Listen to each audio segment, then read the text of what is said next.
Dan iya, jadi ini semuanya itu dimulai dari bulan September tahun lalu gitu.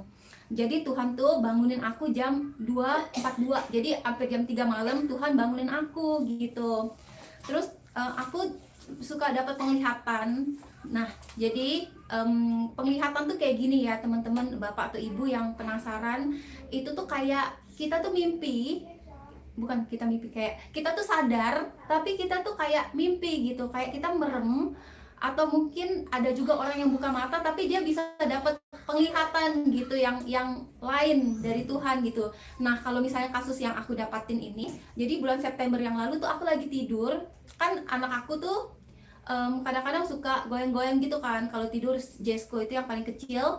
Jadi kalau misalnya dia kebangun tengah malam, aku tidur sama dia, jadi aku suka lama lagi kayak baru bisa ketiduran. Nah, pas di saat itu Tuhan itu kasih aku penglihatan gini. Jadi jadi aku tuh kayak mimpi tapi sadar gitu. Aku tutup mata, aku bisa ngelihat itu dengan jelas di otak aku, tapi aku bangun gitu. Jadi aku melihat sepasang sepatu kets yang berwarna kuning neon, terus nyaman dan kelihatannya suka dipakai gitu. Terus tiba-tiba aku ngeliat kaki aku tuh pakai sepatu itu gitu. Abis itu tiba-tiba Tuhan ngomong di dalam hati aku. Jadi karena Tuhan kadang-kadang suka kasih aku words gitu, kata-kata, jadi aku selalu simpen, ada kertas sama pena, ada buku sama pena selalu di samping aku gitu, just in case aja kalau misalnya Tuhan ngomong, aku bisa catat langsung gitu. Kalau nggak ada, aku rekam pakai handphone, aku ngomongin gitu apa yang Tuhan taruh di hati aku. Jadi Tuhan bilang, biarlah terangmu bercahaya dan diketahui semua orang. Akan kupakai engkau untuk menjadi alatku menggembalakan domba-dombaku dan memberi makan mereka mempelaiku. Amin.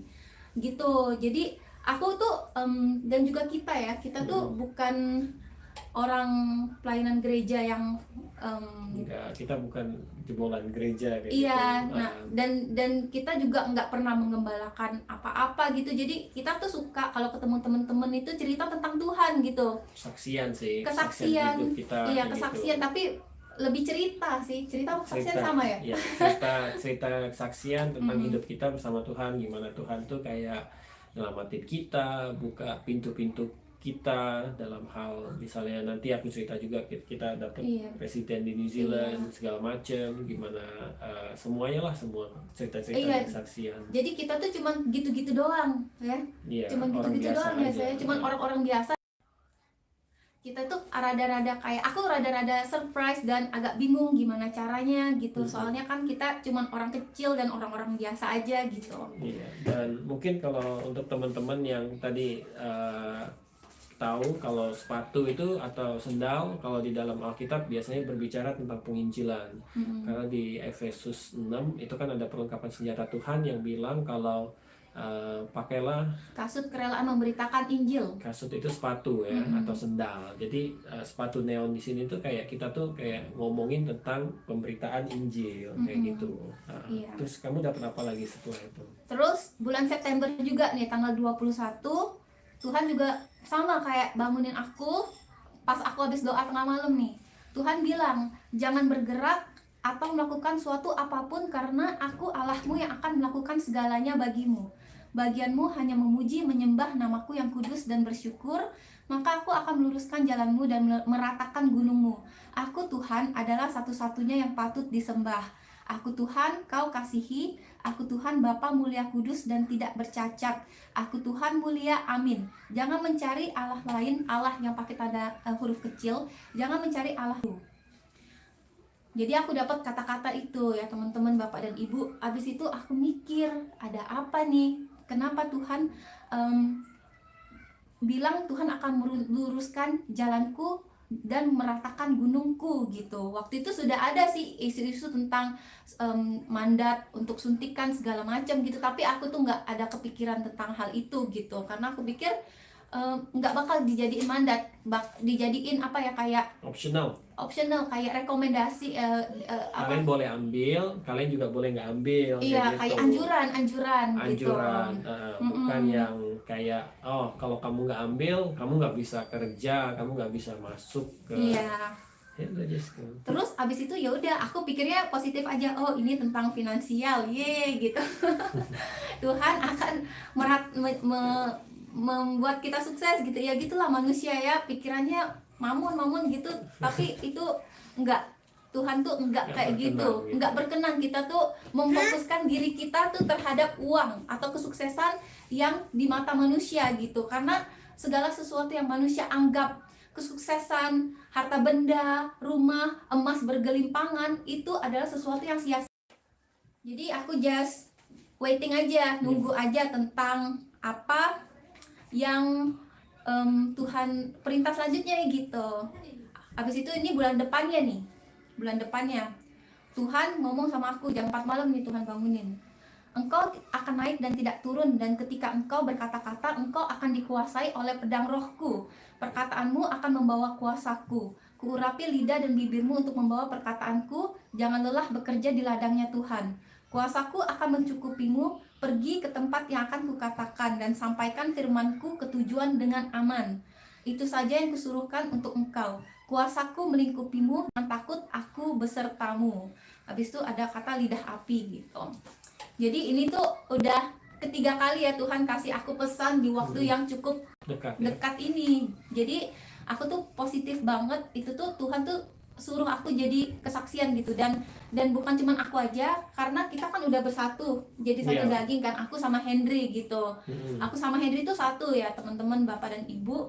Jadi apa yang Tuhan bilang ke aku juga aku apply ke Henry, karena Tuhan udah pernah bilang sama kita, karena kalau kita itu adalah sumpit. Jadi kita tuh kalau kita bekerja berdua itu hasilnya maksimum, tapi kalau enggak cuman sendiri-sendiri tuh kayak sumpit tuh nggak bisa pakai dengan bener, cuman makanan dicolok gitu. Iya, benar. Iya, jadi apa yang Tuhan sampaikan kepada aku itu juga untuk Henry gitu, karena biasanya aku nyampein pesan Tuhan, Henry yang do the preaching ya, kayak ngomongnya aku Henry ngomongnya jago, kalau aku nggak bisa. Nah, abis itu ini puncaknya itu bener-bener semalam ya Bapak Ibu dan teman-teman. Jadi Tuhan bilang sama aku ini sebelum aku tidur, doa malam ini, jadi bukan tengah malam, walaupun aku tidurnya juga tengah malam sih. Biasaan ya Bapak Ibu ya. Ya, jadi Tuhan bilang kayak gini sama aku, perkataanmu sangat berkenan di hatiku ya anakku, kujadikan kamu saksiku untuk bersaksi bagi kemuliaan namaku.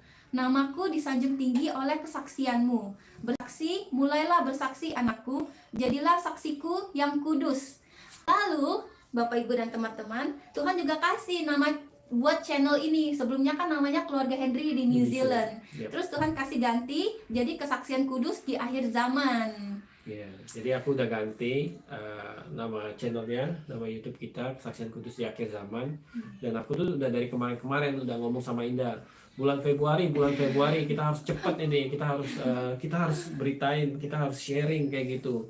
Dan dia masih kayak nunggu kayak gitu, sampai akhirnya semalam baru dikasih sesuatu. Soalnya kalau Tuhan nggak dorong aku maju tuh aku nggak bakal maju ya Bapak. Kalau aku tuh udah ada urgensinya, kayak kayaknya aku harus cepet-cepet nih, aku harus udah maju, udah. Kamu soalnya eksekutor, kamu yang melaksanakan. Jadi gitu. tadi pagi pas aku seharusnya kerja hari ini, tadi pagi pas aku bangun pagi-pagi, tiba-tiba tangan aku di sini tuh sakit banget, aku sampai nggak bisa angkat botol minum itu, karena pas aku genggam kayak gitu aku nggak bisa angkat kayak gitu. Jadi aku bingung kok sakit kemarin padahal nggak apa-apa gitu kan. Jadi aku telepon ke tempat aku kerja dan aku bilang kalau aku sakit kayak gitu, tangan aku sakit, aku nggak bisa kerja, soalnya kerjaannya semuanya pakai tangan kan. Aku sentuh aja sakit ya tadi pagi ya. Tadi pagi. Nah puji Tuhan aku udah doain, sekarang nggak gitu sakit lagi, nggak menyut, tapi masih nggak bisa angkat yang berat-berat gitu. Aku juga nggak tahu kenapa, mungkin juga. Jadi aku pikir, oh ya udah, aku hari ini libur. Indah dapat kata-kata itu, dan aku ganti semuanya, nama channelnya aku ganti, dan aku bilang ya udah kita harus kesaksian, kita bikin aja kesaksian hari ini. Sini. Jadi ya kita kesaksian. Bentar ya, permisi. Kita ya kesaksian hari ini, dan kita bukan mungkin sih, kita maunya ngomongin tentang cairan ini. Jadi yang ada selama ini yang lagi heboh, yang banyak pro dan kontranya, dan juga banyak juga yang setuju, banyak juga yang nggak setuju. Tapi kita nggak mau berbicara secara medis, berbicara secara ilmiah, karena kita bukan ahli di bidangnya. Jadi setiap segala sesuatu dalam hidup kami selalu bertanya kepada Tuhan. Kami itu lihat seperti yang Daud, kalau nggak salah dia waktu itu dia mau perang melawan Filistin. Dia mau perang Filistin menyerang, dia naik, dia bertanya sama Tuhan, dia ke bait suci dan dia bertanya, Tuhan, Filistin menyerang, apa strateginya? Terus Tuhan kasih strateginya kepada Daud pada saat penyerangan pertama Filistin itu. Tuhan kalau nggak salah kasih strateginya, langsung maju, serang mereka, aku akan memberi kemenangan. Itu serangan pertama Filistin dan dia menang gitu. Nah, pada saat kedua Filistin tuh nyerang lagi gitu loh. Secara logika manusia seharusnya nggak usah ditanya lagi. Kalau pertama udah menang, ya udah hajar lagi dari depan pasti menang. Tapi Daud itu sangat rendah hati. Dia bertanya lagi sama Tuhan. Ini yang serangan kedua dan dia Tuhan jawab tapi berbeda dan strateginya. Tuhan bilang berpencarlah ke belakang mereka. Dan itu juga yang terjadi dalam hidup kami selama kami hidup. Kami selalu berusaha untuk bertanya kepada Tuhan akan hal-hal yang penting ya. Karena kadang-kadang orang pikir kan kayak, oh ini jalan belok kiri apa belok kanan Tuhan, itu kayaknya nggak make sense gitu kan. Maksudnya kalau itu kan ada sesuatu yang dimasukkan ke tubuh kita dan kita nggak tahu gitu kan. Jadi kami tanya sama Tuhan. Waktu itu kami sampai puasa ya. Kamu puasa, aku juga puasa. Waktu itu beberapa minggu ya kita, kalau nggak salah ya 1 atau 2 minggu sampai kita mendapatkan apa yang Tuhan kasih kepada kita. Karena ini menyangkut pekerjaan aku juga. Pekerjaan aku di restoran sebagai restoran manager. Kalau aku nggak masuk suntik gitu, aku kehilangan pekerjaan aku kayak gitu. Jadi aku sempat berpikir ya udah nggak apa-apa lah kayak gitu kan. Karena aku juga mesti bayar bills, bayar tagihan, bayar Anak kita 4 lagi banyak ya. Kita 4, kita juga harus kasih makan anak-anak kan. Jadi ya aku pikir ya udah aku harus ambil juga ini. Kamu ada kepikiran itu ya? Aku ada kepikiran itu, tetapi ada teman ngingetin gitu sebelum kita dapat apa yang dikasih Tuhan pada kita kayak gitu. Dan kamu sharing yang tentang apa yang kita dapat gitu. Oh iya. Oke. Jadi gini, cairan itu mulai masuk dan promosiin ke New Zealand itu kan bulan Juli. Abis, tapi untuk semua orang itu dari bulan Oktober. Jadi Juli, Agustus, September, Oktober, 3 bulan gitu. Nah, jadi awalnya kan kita kan kayak positive thinking gitu kan, kayak pikir ini nggak bakal mandat gitu, cuman anjuran doang gitu. Nah, September, Oktober, September tuh kayak mulai ada desas-desusnya kayak di bidang ini, di bidang-bidang tertentu itu akan mulai dimandatin gitu. Terus karena Henry kan kerjanya di bidang hospitality kan. Jadi aku tuh udah mulai kayak tanya Tuhan gitu. Waktu itu nggak ada kepikiran apa-apa ya yang buruk ya tentang cairan ini. Bener-bener aku tuh netral banget. Kamu juga netral kan? Bahkan kamu tadi cerita kamu berpikiran buat ambil juga kan? Aku udah berpikiran karena kan harus kerja gitu. Kamu nggak pernah cerita sama aku. Dia mau buka WA lagi live ya. Iya. Jadi aku sama Henry itu memutuskan buat puasa bersama-sama, ya kan? Puasa nggak makan. Minum doang, minum air putih. Iya, jadi hari pertama masih belum ada jawaban, belum ada. Iya aku rencananya puasa sampai kita dapat jawaban sih. Soalnya kan ini udah kayak mepet banget gitu. Aku pengen tahu, penasaran gitu. Jadi puasa hari kedua belum dapat. Puasa hari ketiga malamnya itu aku akhirnya sore. Dapat jawaban dari Tuhan pas aku baca Alkitab gitu. Jadi aku tuh dapat rema ya Bapak Ibu teman-teman. Jadi kayak kita kan kalau misalnya baca buku atau baca apa aja tuh tiba-tiba kita ada yang ke highlight gitu atau yang tiba-tiba lompat gitu terus kayak line itu tuh ngomong langsung ke hati kita. Nah itu artinya kita dapat rema dari Tuhan gitu. Nah rema dari Tuhan ini ada di Roma 14 ayat 14. 22 sama 23 gitu. Jadi sebenarnya intinya Tuhan kasih aku keseluruhan Roma 14 itu. itu buat aku. Nah, tapi ada yang kayak di highlight di hati aku tuh sama Tuhan gitu, yaitu ayat ke-14, 22 sama 23. Jadi ayat ke-14 itu ini aku bacain versi bahasa bahwa tidak ada sesuatu yang najis dari dirinya sendiri. Hanya bagi orang yang beranggapan bahwa sesuatu adalah najis, bagi orang itulah sesuatu itu najis gitu. Aku nggak nggak berpikir kepikiran sama hal itu ya. cairan itu tuh najis, aku tuh nggak ada pikiran sama sekali. Cuman aku bingung pas aku dapat highlight kata-kata itu, aku tahu itu tuh jawaban doa yang aku sama Henry lagi puasain. Itu yang lagi aku tanya sama Henry, doa tanyain ke Tuhan. Habis itu Tuhan juga highlight yang nomor 22, yang ayat 22, berpeganglah pada keyakinan yang engkau miliki itu bagi dirinya sendiri dalam apa yang dianggapnya baik untuk dilakukan. Tetapi barang siapa yang bimbang kalau ia makan, ia telah dihukum, karena dia tidak melakukan berdasarkan iman. Dan segala sesuatu yang tidak berdasarkan iman adalah dosa gitu. Nah, dari ayat ini aku tuh baru kayak langsung ngeklik kayak, oh Tuhan bilang sama aku, sama Henry, itu cairan itu jangan diambil gitu. Karena pada saat itu ketika aku ngeklik, aku pikirin tentang cairan itu. Dan dari Yeremia 29 ayat yang 11, sebab rancangan yang ada padaku mengenai kamu adalah rancangan damai sejahtera, bukan kecelakaan, yang memberikan padamu hari depan yang penuh harapan gitu.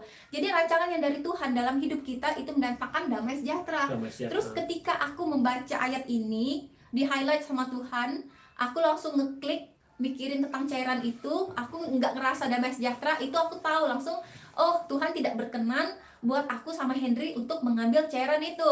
Oke, aku sudah tahu jawabannya, berarti enggak. No. Berarti enggak. Untuk kita enggak kayak gitu, untuk kami enggak gitu kan. Terus juga